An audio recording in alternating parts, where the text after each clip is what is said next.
Hello friends, अस्सलाम वालेकुम। कैसे हैं आप सब? मैं बिल्कुल ठीक हूँ। उम्मीद करती हूँ आप सब भी ठीक ही होंगे।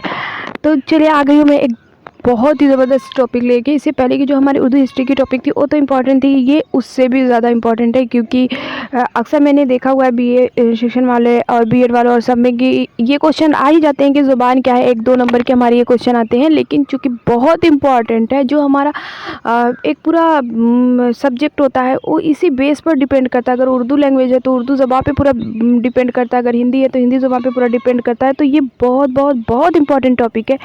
तो चलिए हम देखते हैं क्या होती है ज़बान। तो ज़बान हमारे जज्बात व ख़यालात के इजहार का ज़रिया है। मैंने आपको पहले भी बता रखा था, मैं अभी भी बता रही हूँ, ज़बान किसी धर्म, किसी कास्ट, किसी एरिया की नहीं होती है। ज़बान अपनी बात समझाने के लिए और सामने वाले की बात को समझने के लिए होती है। सॉरी, ज़ुबान अपनी बात समझाने के लिए और सामने वाले की बात समझने के लिए होती है। यहाँ मैं ज़बान बोल दी थी गलती से। आप लोग भी एक चीज़ देख लेना कि ज़बान और ज़ुबान में फ़र्क होता है। ज़बान उसे बोलते हैं, जो ये जीभ होता है ना, जिसे हम हिंदी में जीभ बोलते हैं, उसे ज़बान बोलते हैं। और जो भाषा होती है, जिसे हम हिंदी में भाषा बोलते हैं, भाषा को ज़ुबान बोलते हैं। तो यहाँ हम ज़ुबान का यूज़ करेंगे। तो मैंने बताया कि वो किसी एरिया, किसी की नहीं होती है, बस सामने वाले की बात समझने के लिए और अपनी बात समझाने के लिए होती है। कैसे? तो ये देख लेते हैं हम। जैसे देखो, अगर कोई बाहर से इंसान आता है फॉरेन कंट्रीज से, मान लो सऊदी अरबिया से आ गया या लंदन वगैरह से आ गया, तो उन्हें हिंदी और उर्दू का तो नॉलेज होता नहीं है, या इंडियन किसी लैंग्वेज का नॉलेज नहीं होता। उनको अपनी एक अलग भाषा होती है, किसी की अरबिक होगी, किसी की इंग्लिश होगी। तो हम उससे कनेक्ट हो पाएंगे क्या? नहीं ना। या तो हमें उस बंदे की भाषा आनी चाहिए, उस बंदे को हमारी भाषा आनी चाहिए। तो ज़बान का जो योगदान होता है यही होता है कि एक दूसरे को कनेक्ट करना। इसके बदौलत इंसान और हैवान में फ़र्क ज़ाहिर होता है। अब ज़ुबान के बदौलत कैसे फ़र्क ज़ाहिर होगा? तो देखो आप, हम इंसान क्या करते हैं, अपने भावों को स्पष्ट कर सकते हैं, अपने अंदर की जो फीलिंग्स होती है उसे सामने वाले को बता सकते हैं, शेयर कर सकते हैं, पर जानवर ऐसा नहीं कर सकते ना।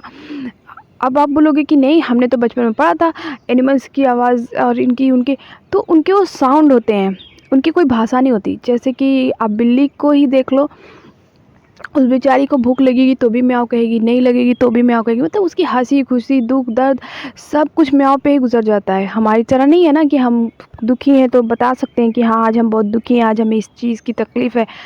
हम बहुत खुश हैं तो भी हम बता सकते हैं कि आज हम बहुत खुश हैं। तो इस तरह का जानवरों के साथ कोई वो नहीं होता है। तो इसलिए एक चीज़ ये भी फ़र्क हो जाता है हम इंसानों में और हैवानों में। ये जानवरों में भी, आप जानवर भी यहाँ कर सकते हैं, कोई दिक्कत ना है। ज़बान दुनिया में तहज़ीब व तमद्दुन और मिलजुल कर रहने की बुनियाद डाली। अब मिलजुल कर रहने की बुनियाद कैसे ज़ुबान डाल सकती है? तो आपने कभी सड़कों पे कुत्ते को लड़ते हुए देखा है? कैसे वो आपस में काट खाने को दौड़ते हैं? क्यों?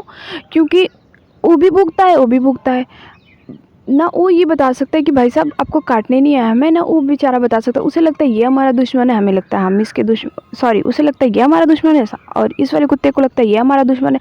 इसलिए आपस में ही कट मर जाते हैं ये लोग।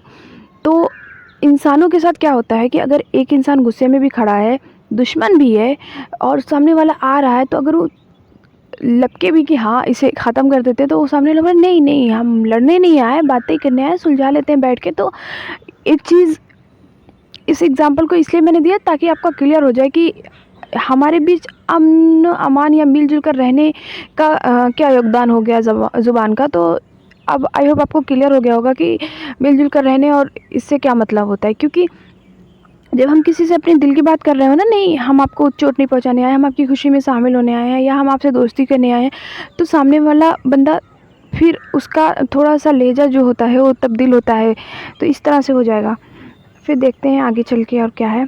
हाँ, जो बहुत इम्पोर्टेंट टॉपिक थी, जो मैंने बहुत सर्च किया, नहीं मिला मुझे, ज़ुबान का आगाज़। क्योंकि एक जो ज़ुबान का आगाज़ कब हुआ, कैसे हुआ, क्यों हुआ, ये तो लोगों को समझ आया क्योंकि एक दूसरे से कनेक्ट होने के लिए हुआ, ये तो समझ आ रहा है। पर कब हुआ, कैसे हुआ, किसी को नहीं पता। आप किसी भी बुक में उठा के देखो, ज़ुबान क्या होती है ये पता है, हिंदी में भी देख लो आप, भाषा का पता है, पर भाषा की उत्पत्ति का नहीं पता।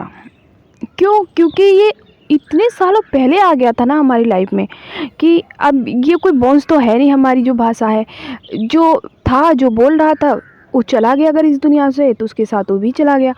तो पहले के लोगों की बोन्स है, किन्हीं किन्हीं किन्हीं लोगों के कपाल्स कुछ मिल जाते हैं। तो जो साइंस है वो इतना डेवलप्ड कर ली है कि वो पता लगा लेती है कि किस ज़माने के लोग हैं, कितने साल पुराने थे, क्या था।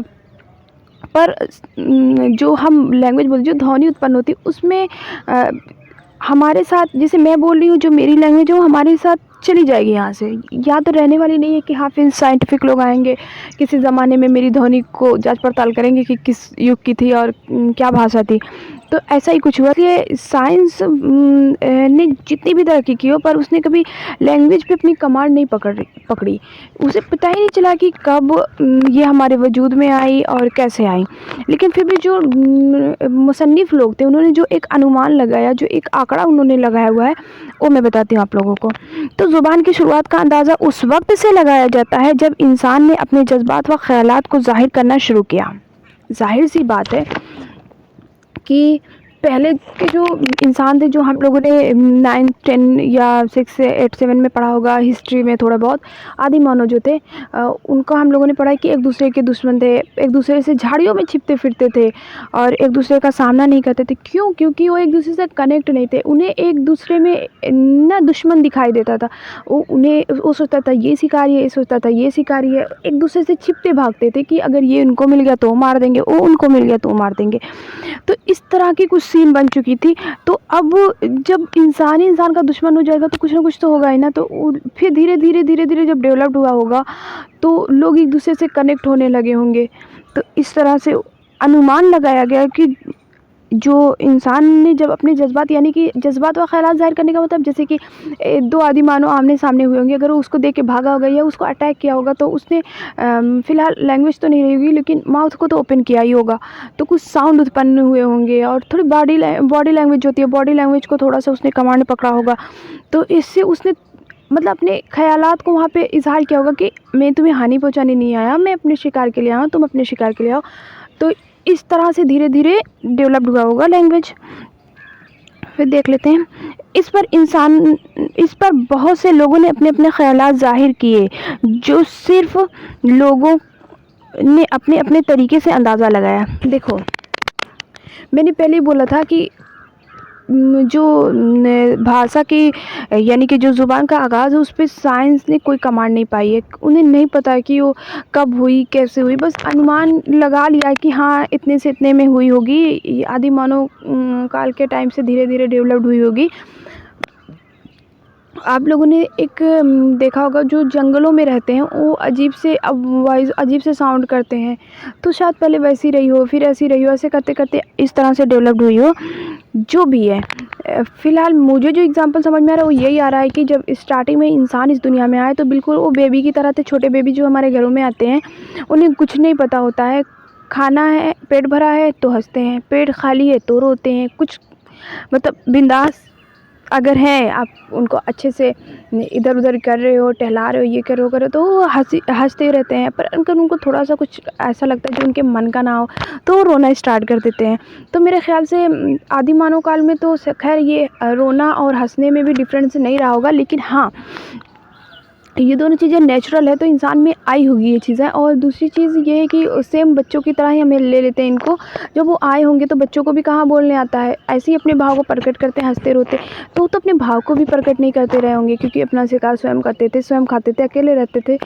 तो स्टार्टिंग में क्या होता है, जब एक ऐसी माँ जो फर्स्ट टाइम जिसको बेबी होता है, उसे बिल्कुल एक्सपीरियंस नहीं होता है बच्चे का, तो वो नहीं समझ पाती उसकी लैंग्वेज को कि बच्चा क्यों रो रहा है, बच्चा क्यों हंस रहा है। तो इस तरह से जब बच्चा कभी बहुत रोता है तो माँ बहुत जब परेशान हो जाती है, तो जो समझते हैं उनकी लैंग्वेज को उनके पास ले जाती है। जैसे जो जिनके पास एक्सपीरियंस होता है 1-2 बच्चों का कि इससे क्या हो रहा है, तो पता चलता है कि हाँ इसका तबीयत ठीक नहीं है या फिर भूख लगा हुआ है। तो इस तरह की चीज़ें होती हैं। इसी तरह शायद आदि मानव काल के लोग आए और उन्हें नहीं पता कैसे क्या करना है, बस जब भूख लगी तो शिकार करके खा लिया, फिर ठीक रहे, फिर ऐसे करके रहते रहते फिर धीरे धीरे क्या होता है, जब बच्चा थोड़ा बड़ा होता है, जब हमारे बीच रहता है, तो धीरे धीरे वो हमारी सुनते सुनते, और आदि मानव काल में सुनते तो नहीं थे, लेकिन हम माउथ को जब ओपन करते थे तो हो सकता है जो साउंड निकलता था उसको पकड़ते पकड़ते उन्होंने ढेर सारे शब्द बनाए और उस शब्दों से ढेर सारे फिर उन शब्दों से हमारी लैंग्वेज तैयार हुई हो। तो जैसे क्या होता है कि ज़रूरी नहीं कि अगर बच्चा जो है वो हमारे साथ रह के बोलना शुरू करता है तो हमारे बीच रहता है, इसलिए वो हमारी लैंग्वेज को पकड़ लेता है। पर पहले स्टार्टिंग में एक एक वर्ड बोलता है, फिर तूतली सी लैंग्वेज बोलता है, फिर ऐसे करके बोलता है। तो शायद इसी तरह आदि मानव में या फिर जो पहले इंसान है उनमें शायद इसी तरह से लैंग्वेज डेवलप्ड हुई होगी। ये हम अनुमान लगा सकते हैं, ये हम एग्जैक्टली यही हुआ था ये नहीं बता सकते, ये कोई भी नहीं बता सकता कि एग्जैक्टली क्या हुआ था। ज़ुबान की शुरुआत इंसान की पैदाइश के कुछ ही अरसे से हुई है। मैंने भी बताया ना, कुछ ही अरसे बाद। जैसे बच्चे का है, बच्चा पैदा हुआ, 9 महीने जाते जाते उसने अम्मा अब्बा दादा दादी करना शुरू किया, फिर धीरे धीरे तुतली लैंग्वेज में बोलने लगा। जब वो 2-2.5 साल का 1.5 साल का हुआ, उसके बाद से जब वो 5-6 साल का हुआ तो हमारी तरह से एकदम से बोलने लगा। तो सेम यही चीज़ हुई होगी।